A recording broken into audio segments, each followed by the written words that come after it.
Quiero que se fije bien en esta imagen.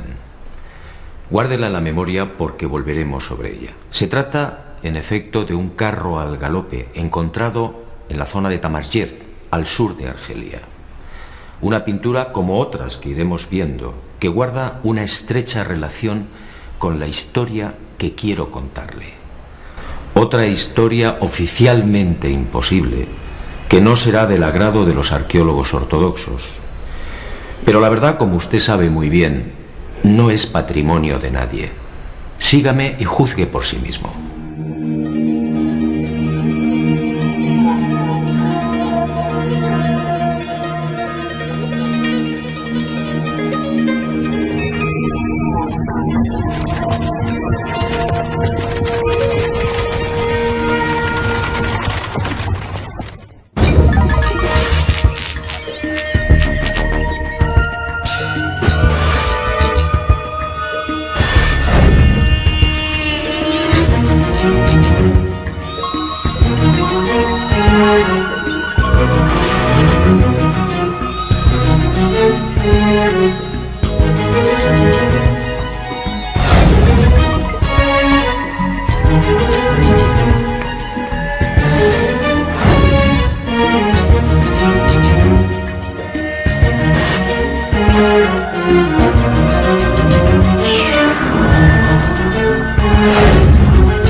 Keops, Kefren, Micerinos, el símbolo de Egipto, la última de las 7 maravillas del mundo antiguo, y sobresaliendo como una reina Keops, la Gran Pirámide.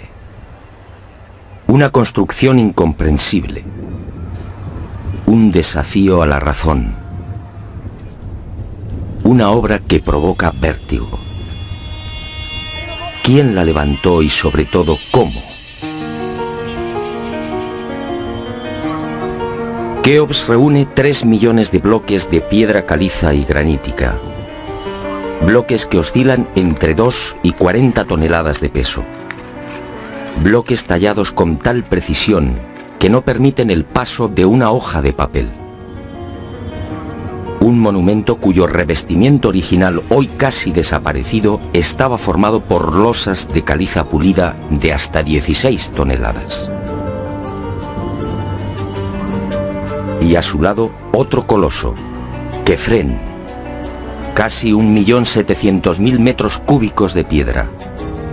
Bloques idénticos a los de Keops, con un revestimiento original de caliza pulida y granito rojo de Asuán.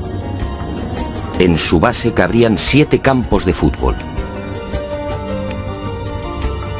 Por último, Micerinos, la más modesta pero igualmente soberbia y desconcertante. Su altura equivale a un edificio de 20 plantas. Hoy la tecnología tendría graves dificultades para alzar y depositar esos bloques de piedra.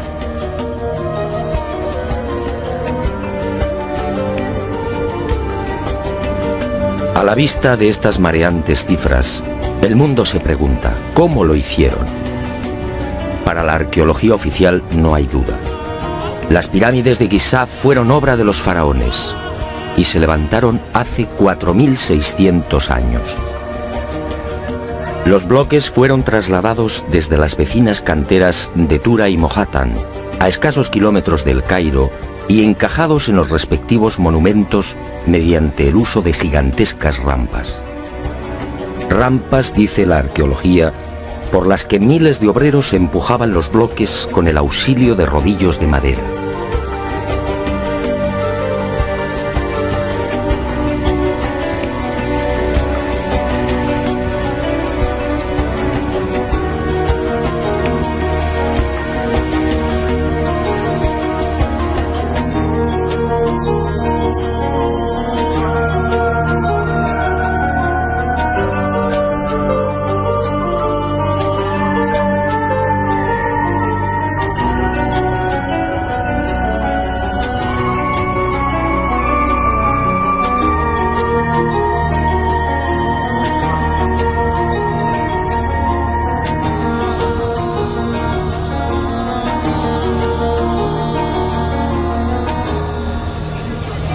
Pero la célebre teoría de las rampas, divulgada en el siglo XX por el arqueólogo alemán Ludwig Borchardt, no termina de convencer a cuantos hemos tenido el privilegio de pisar la meseta de Giza y contemplar estos 3 millones de bloques.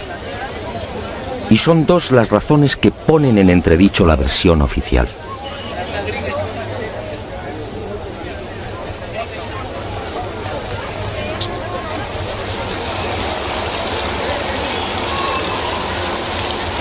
Según los arqueólogos, la Gran Pirámide fue construida por Keops, el faraón que reinó entre los años 2590 y 2567 a.C. Basta un sencillo cálculo para comprobar que en esos 23 años de reinado, los trabajadores tuvieron que mover y elevar hasta las correspondientes hiladas un total de 357 bloques por día. 357 moles de piedra con pesos que oscilan entre 2.000 y 40.000 kilos. 357 gigantescos sillares en 12 horas. Es decir, un bloque cada 2 minutos. Por mucha mano de obra que pudiera reunir Keops, la empresa en cuestión resulta más que dudosa. Y no solo por el arduo problema de organización, sino sobre todo por las evidentes dificultades técnicas a la hora de izar y encajar estos monstruos de caliza, granito y mármol. Los arqueólogos más conservadores se defienden escudándose en lo escrito por Heródoto en el siglo V a.C. Según el padre de la historia, los bloques eran levantados de grada en grada con el concurso de una serie de máquinas formadas por maderos cortos. Esto, al parecer, fue lo que le contaron los sacerdotes durante su visita a Egipto. Pero la narración del escritor griego no constituye un punto de partida sólido y fiable. En el 450 a.C., cuando Heródoto recorre el Nilo, habían transcurrido 2000 años desde la supuesta construcción de la Gran Pirámide por Keops.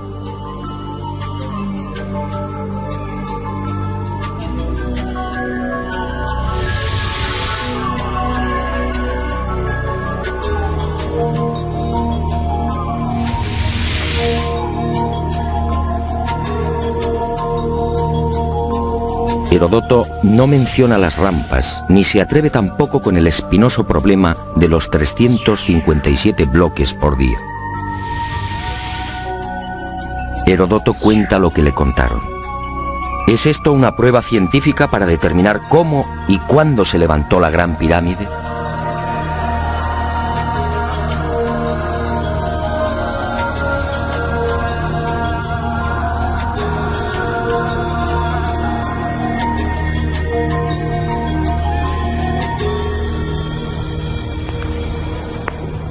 Pero existe una segunda razón de mayor calado que hace dudar de lo establecido por la arqueología. Hace 4600 años, cuando los arqueólogos fijan la construcción de la Gran Pirámide, el Valle del Nilo justamente despertaba al periodo neolítico.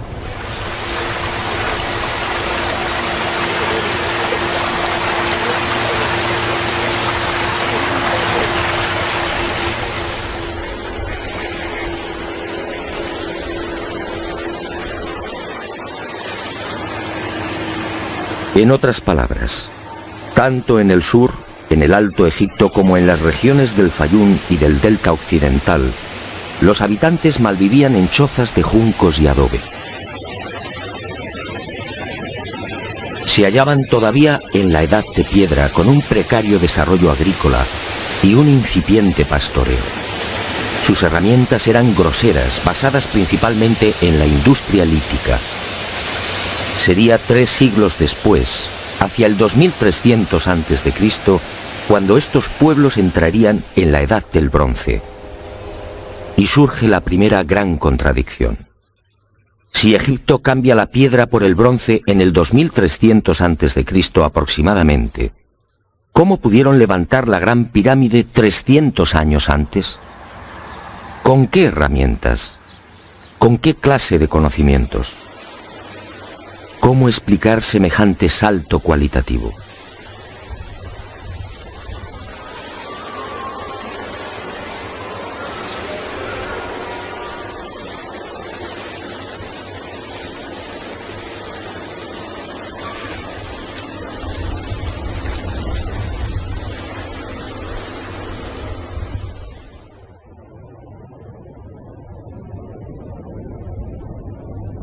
Nadie en su sano juicio y con un mínimo de información puede aceptar que esta maravilla arquitectónica fuera obra de unas gentes primitivas que ni siquiera conocían la escritura.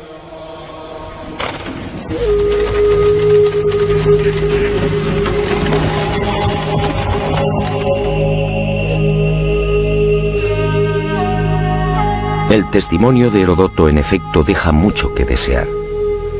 Hoy cualquier arquitecto o ingeniero comprende de inmediato las graves dificultades técnicas que debieron superar los constructores de la Gran Pirámide. Las cámaras, galerías y los mal llamados conductos de ventilación exigen unos profundos conocimientos matemáticos y arquitectónicos.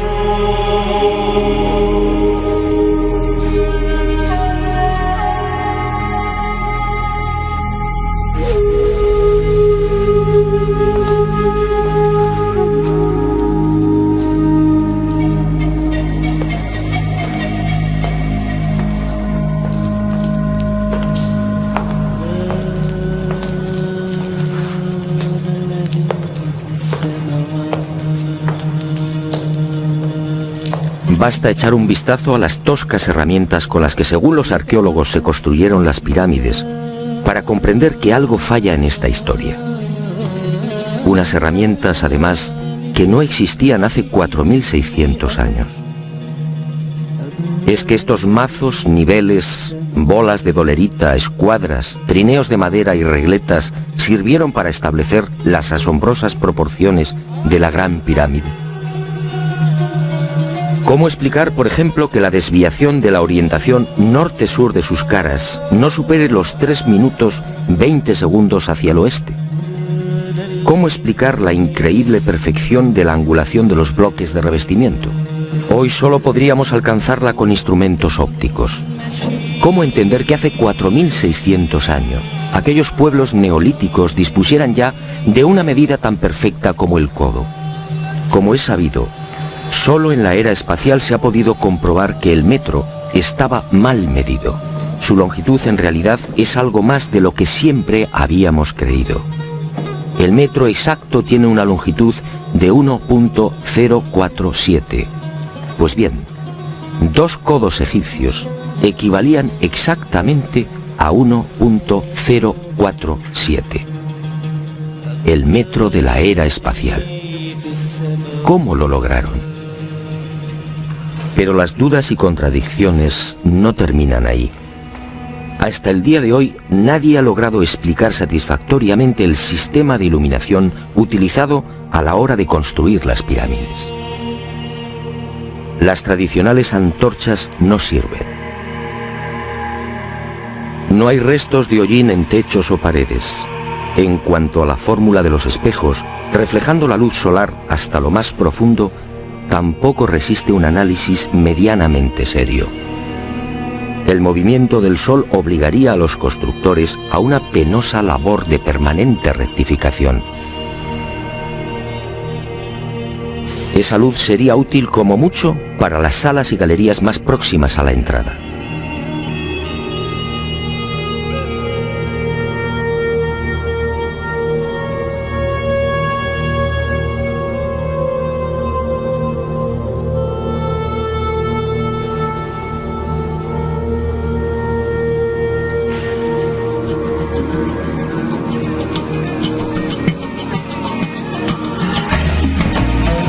Las explicaciones de los arqueólogos tampoco convencen cuando alguien pregunta por el método utilizado para cortar los enormes bloques de granito. ¿Herramientas de cobre? Eso sería como intentar cortar una mesa de mármol con unas tijeras.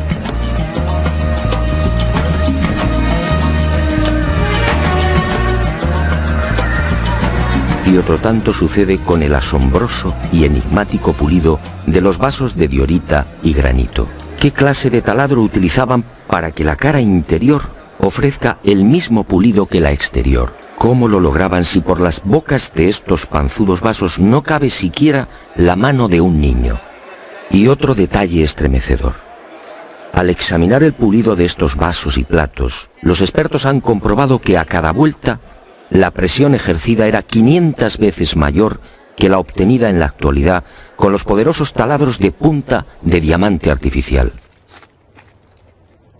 Y de nuevo la gran interrogante.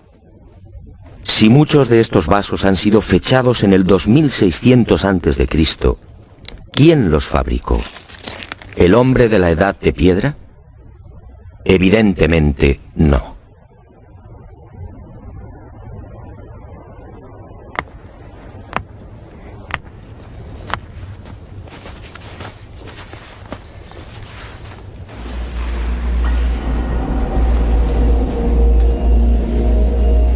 ¿Y quién fue capaz de un pulido como el que presenta el supuesto sarcófago de la pirámide de Keops? El acabado en el bloque de granito resulta imposible para un hombre del Neolítico. Mientras las esquinas aparecen absolutamente cuadradas, el índice de imperfección de la superficie del sarcófago no llega a 2/10 de pulgada. Es decir, la 10ª parte del espesor de un cabello humano. Esa perfección en el trabajo sobre la negra y dura diorita alcanza su máxima expresión en la estatua del citado faraón Kefren, hallada en el Templo del Valle, junto a la pirámide que lleva su nombre. El pulido de la misma es tal que solo cabe el silencio. Nadie sabe, nadie entiende cómo se logró semejante belleza hace 4500 años. ¿Y cómo explicar la técnica empleada para la ejecución de estas perforaciones? Son perfectamente visibles en muchos lugares del Egipto faraónico. Aquí, en la entrada real de la pirámide de Keops, tenemos una muestra. Para la arqueología no hay misterio. Estos orificios, dicen, se conseguían mediante la introducción en la piedra de un cilindro hueco que al girar cortaba el granito. Pero al examinar la espiral grabada en el interior, algo no concuerda con la versión oficial. La distancia entre línea y línea es de 2.5 milímetros. Nosotros en la actualidad, utilizando taladros con punta de diamante artificial, solo podemos alcanzar 0.05 milímetros por vuelta.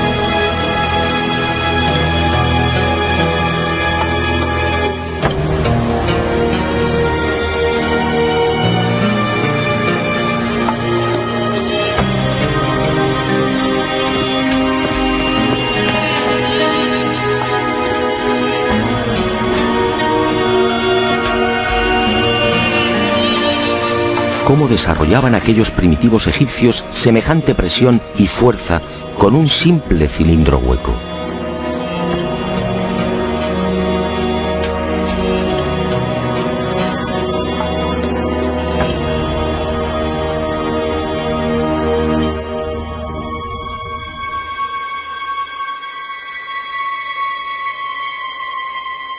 Y aunque algo posterior en el tiempo, también lo descubierto en la tumba de Tutankamón nos deja con la boca abierta.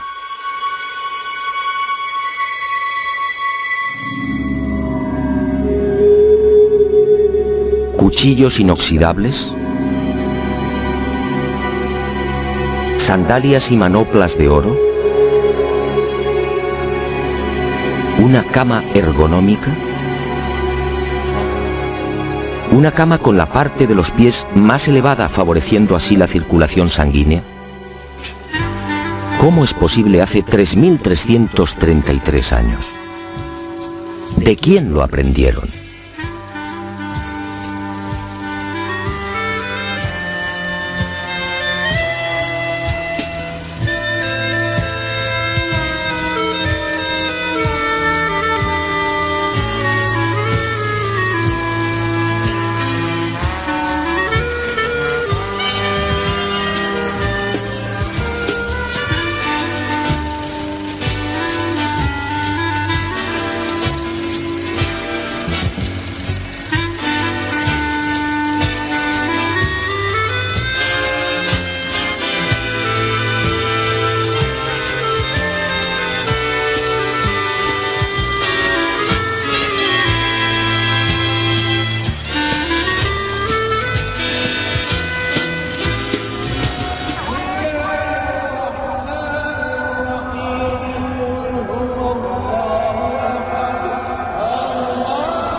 Hoy, francamente, son muy pocos los que creen en la versión oficial.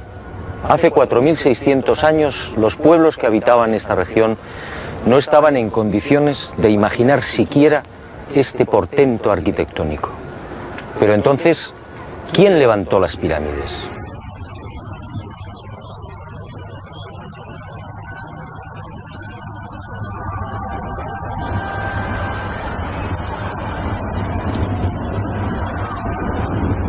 Una primera pista aparece en esta estela de piedra. Una estela depositada en la sala 42 del Museo del Cairo y que muy pocos turistas se detienen a contemplar.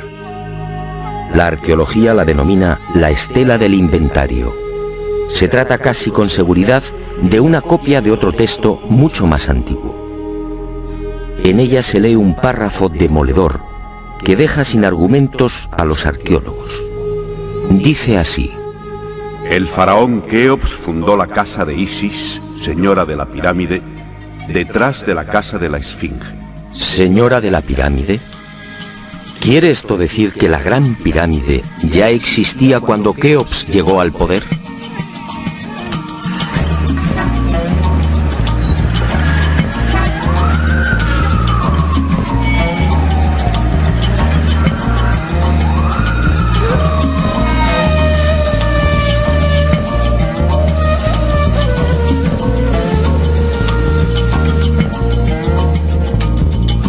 La segunda pista, mucho más espectacular, se encuentra a casi 3.000 kilómetros del Cairo.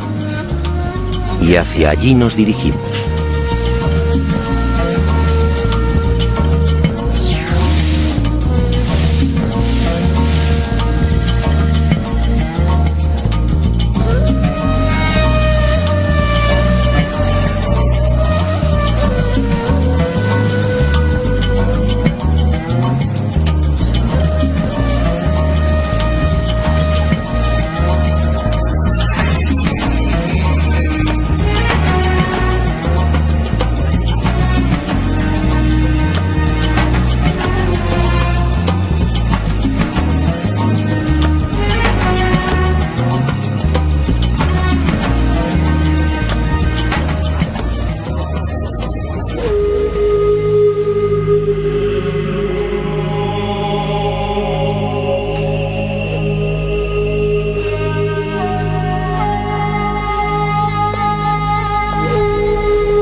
Este papiro, o lo que queda de él, recibe el nombre de Canon de Turín.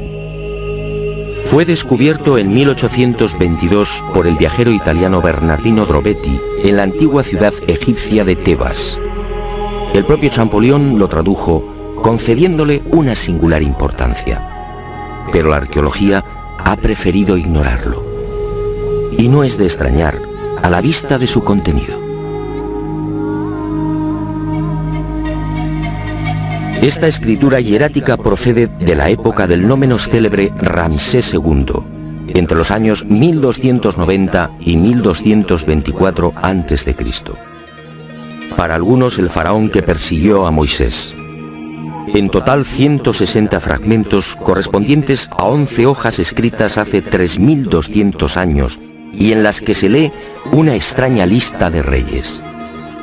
Una lista de reyes egipcios imposible para la ciencia. Imposible, sí, porque de aceptar lo manifestado en este documento arqueológico, la cronología faraónica se vendría abajo. ¿Y qué dice este papiro de 1,70 metros de longitud? Sencillamente que en un lejano pasado, Egipto fue gobernado por unos seres mitad hombres, mitad dioses, que recibían el nombre de Sensuhor, los compañeros de Horus. La lista de estos misteriosos reyes sitúa el primer gobierno en el Valle del Nilo, no durante el faraón Menes hace 5000 años como afirma la arqueología, sino mucho más atrás en el tiempo, concretamente hace 11.000 años. Esta desconcertante y revolucionaria lista de reyes aparece ratificada en buena medida por otra historia igualmente despreciada por los arqueólogos. Me refiero a lo escrito por Manetón en el 240 a.C. Este sumo sacerdote recibió el encargo del faraón Ptolomeo II Filadelfo de escribir la historia de Egipto desde sus comienzos. Manetón tuvo acceso a la documentación depositada en el templo de On, en Heliópolis, y cumplió el trabajo. En los escasos fragmentos que se conservan de su obra, en especial en los recopilados por Eusebio, puede leerse algo insólito que, como decía, coincide en lo básico con lo relatado en el Canon de Turín. Según Manetón, antes de Menes, el primer faraón de la primera dinastía, Egipto fue gobernado por unos semidioses y también durante miles de años. El sumo sacerdote greco-egipcio no habla de los Sensuhor, pero la casualidad es más que sospechosa. ¿Quiénes eran los Sensuhor? ¿Por qué los califican de semidioses?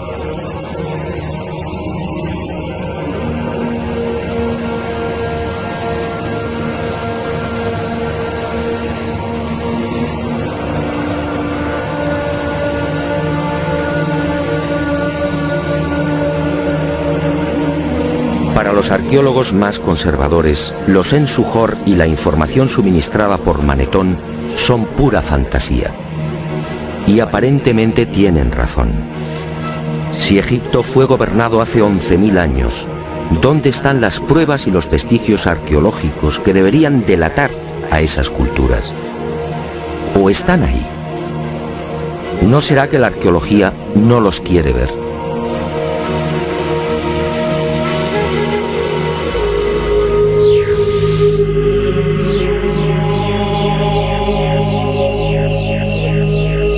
El presente descubrimiento se debe al investigador español Manuel Delgado.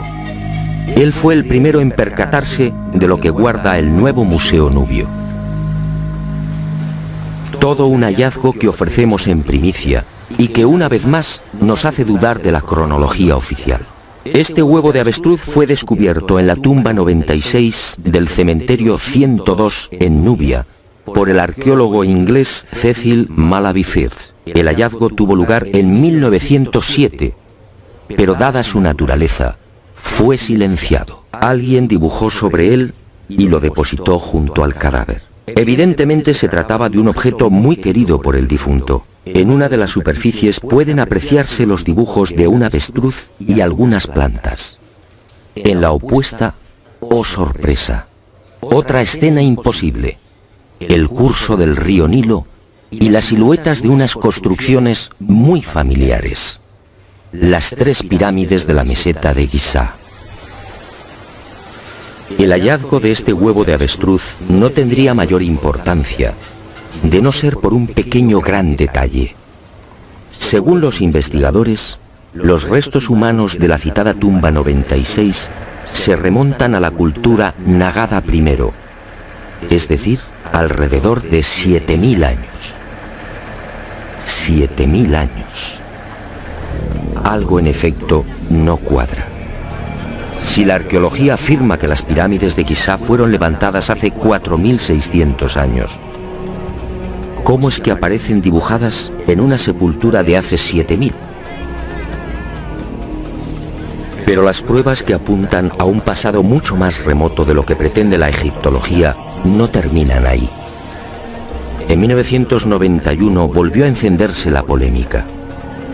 Esta vez el protagonista fue Abu el-Hol, el padre del terror, nombre dado por los naturales de la región a la mítica esfinge.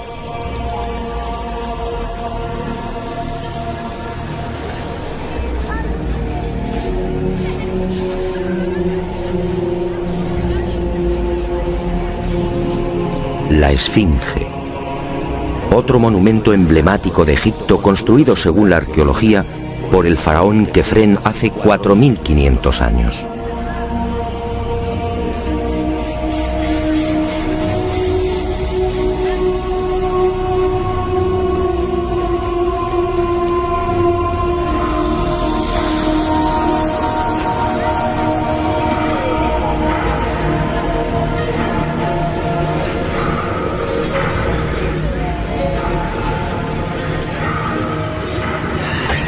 Lo que hoy podemos contemplar tiene escasa relación con la estampa original.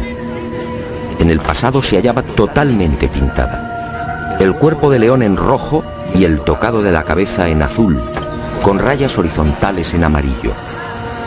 Portaba una barba postiza y por delante de esa barba aparecía una estatua a tamaño natural. Durante la invasión de los mamelucos, la esfinge fue cañoneada y la nariz destrozada.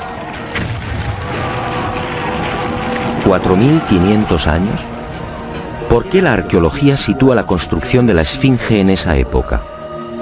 En primer lugar, por el parecido del rostro con algunas de las estatuas de Kefren, y además por el hecho de hallarse muy próxima al templo funerario de dicho faraón. Aunque parezca increíble, eso es todo.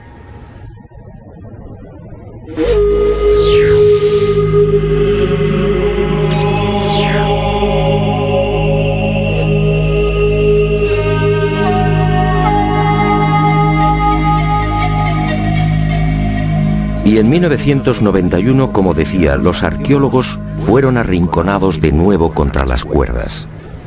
Un equipo de la Universidad de Boston, dirigido por el geólogo Robert Scott, dio a conocer un estudio que retrasaba la construcción de la esfinge en varios miles de años. Mediante la utilización de ondas sonoras y micrófonos especiales, los geólogos norteamericanos exploraron las rocas que forman parte de la esfinge. El resultado fue asombroso. La zona delantera del monumento y parte de las paredes del foso que la rodea presentan una erosión de 2 metros de profundidad, provocada por las lluvias. En la época de Kefren, supuesto constructor de la esfinge, esta región era un desierto. La única explicación a esa erosión acuática hay que buscarla en un clima especialmente húmedo, entre el 5000 y el 7000 a.C. Casi mágicamente hemos llegado a un punto que ya fue contemplado en uno de los anteriores capítulos de este planeta encantado. ¿Recuerda?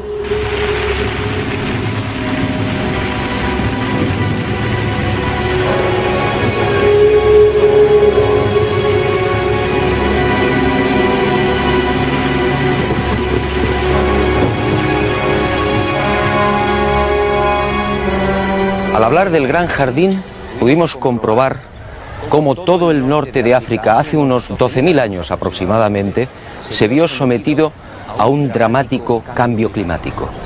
En otras palabras, la Universidad de Boston acertó.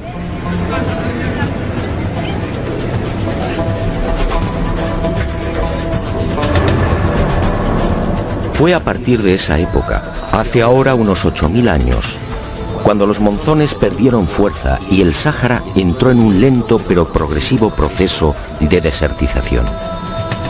Y fue justamente hace 4500 años, cuando la arqueología fija el momento de la construcción de la Esfinge, cuando estas tierras fueron definitivamente abandonadas por las lluvias.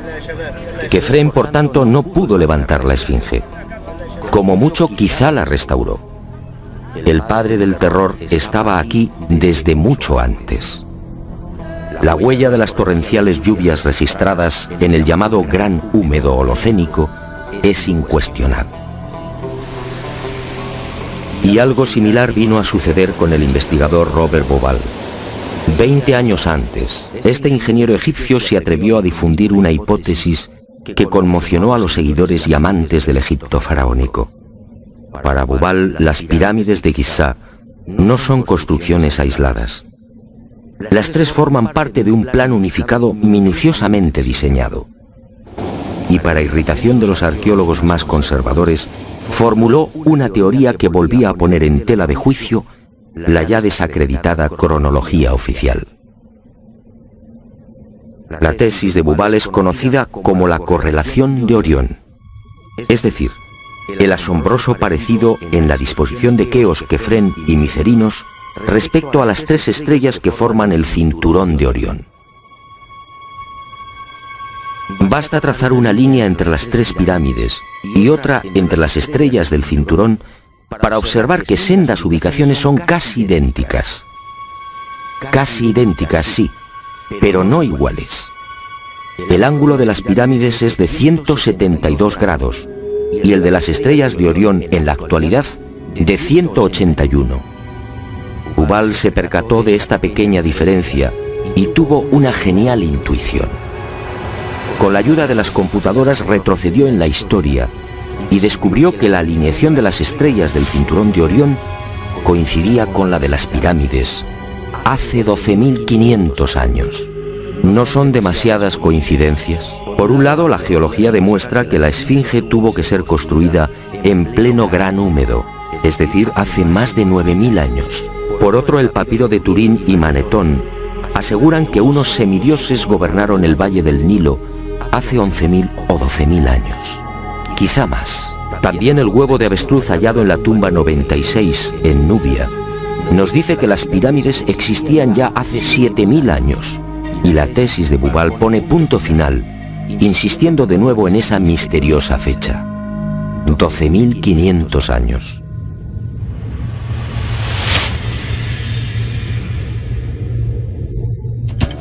Si tres indicios constituyen una prueba, ¿qué podemos pensar cuando al menos se contabilizan 5? 5 indicios, sí, de momento.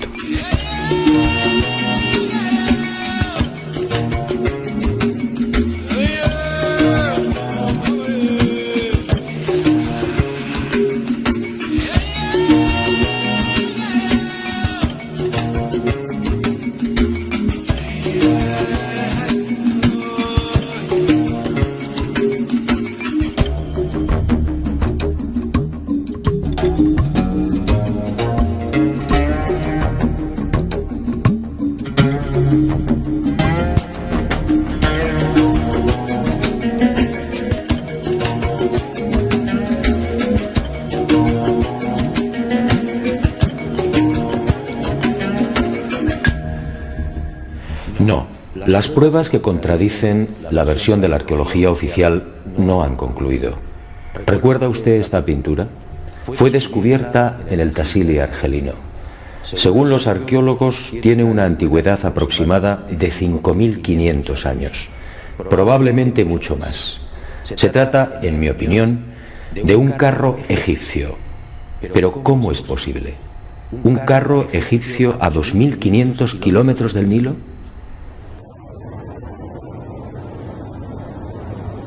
¿Un carro egipcio antes de que existiera Egipto?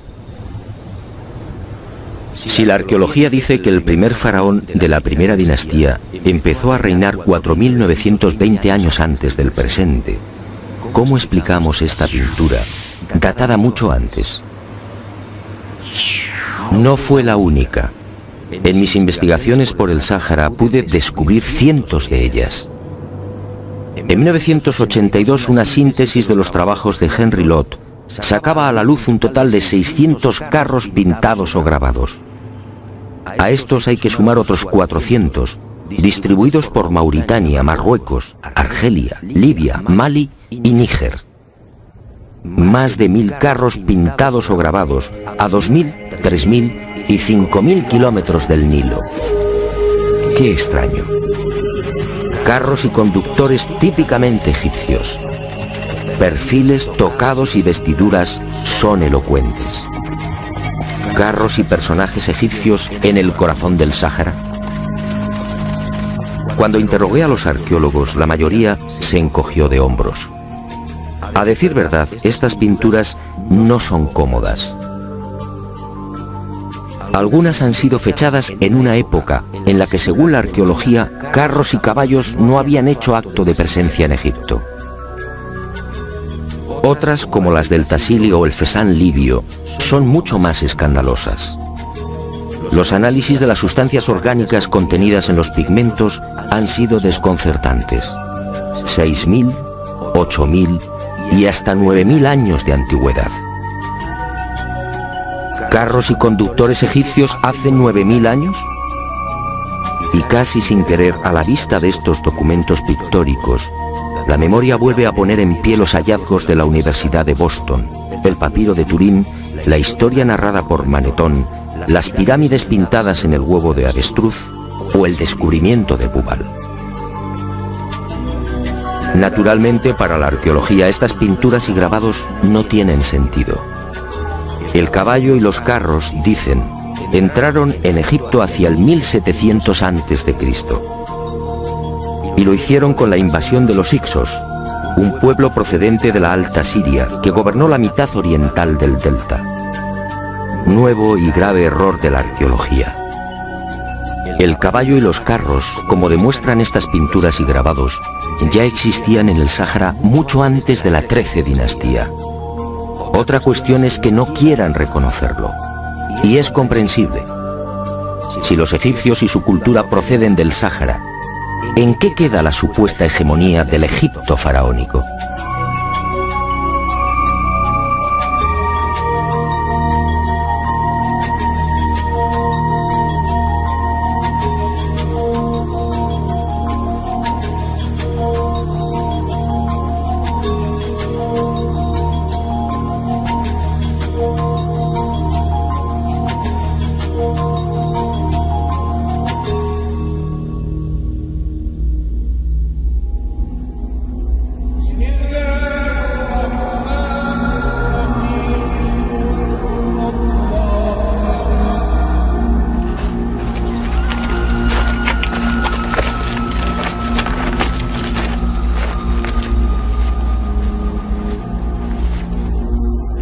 Pero las imposibles pinturas egipcias en el Sáhara, a 2500 kilómetros del Nilo, no se limitan a carros al galope. Otras, para desconcierto e irritación de la arqueología, presentan escenas muy diferentes. Ofrendas. Personajes adornados con el ureus, la serpiente sagrada sobre las cabezas.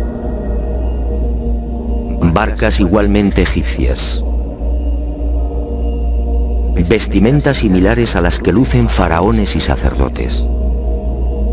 Individuos de perfil al más puro estilo egipcio. Pinturas todas ellas muy anteriores al Egipto faraónico.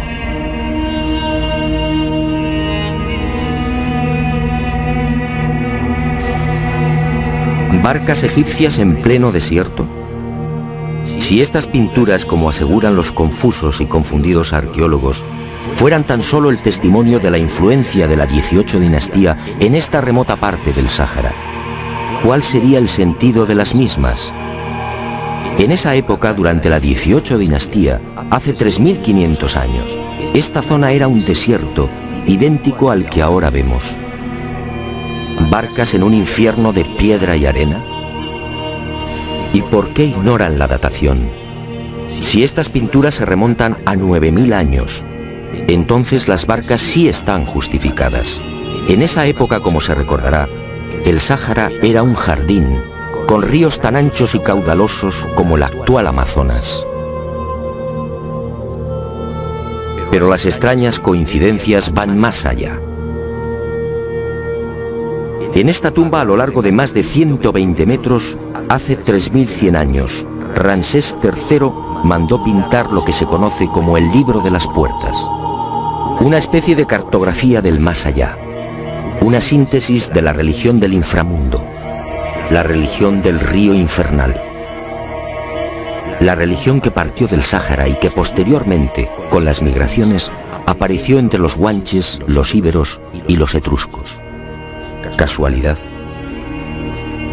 ¿Y qué decir de los cientos de representaciones de la vaca sagrada Hathor, del buey Apis o del carnero Amón, todos egipcios con el disco solar entre los cuernos? ¿Cómo explicar que estas mismas imágenes podamos encontrarlas en las pinturas y grabados rupestres de Marruecos, Libia o Argelia? Grabados y pinturas, no lo olvidemos, de 9.000, 10.000 y 12.000 años de antigüedad, es decir, muy anteriores a los bóvidos egipcios. Para el que lo quiera ver, está muy claro. El dios Sol o Amón-Ra de los egipcios, el Achamón de los guanches o el Baal-Jamón de los fenicios tienen un origen común: el profundo y olvidado Sáhara.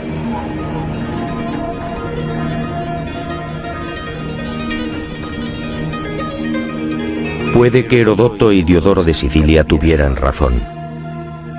Egipto, el Egipto faraónico, fue obra de los dioses. Ha llegado el momento de ser valiente. Para mí, hace 9.000 o 10.000 años, quizá más, alguien no humano descendió en el gran jardín, en el Sáhara Azul, y puso en marcha una gran cultura. Una civilización intuida en una lengua, una religión y unas costumbres comunes.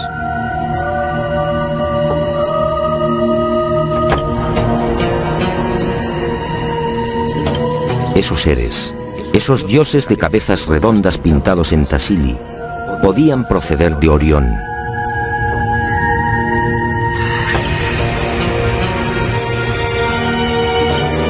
Y ellos, o sus descendientes, levantaron estas magníficas e imposibles construcciones.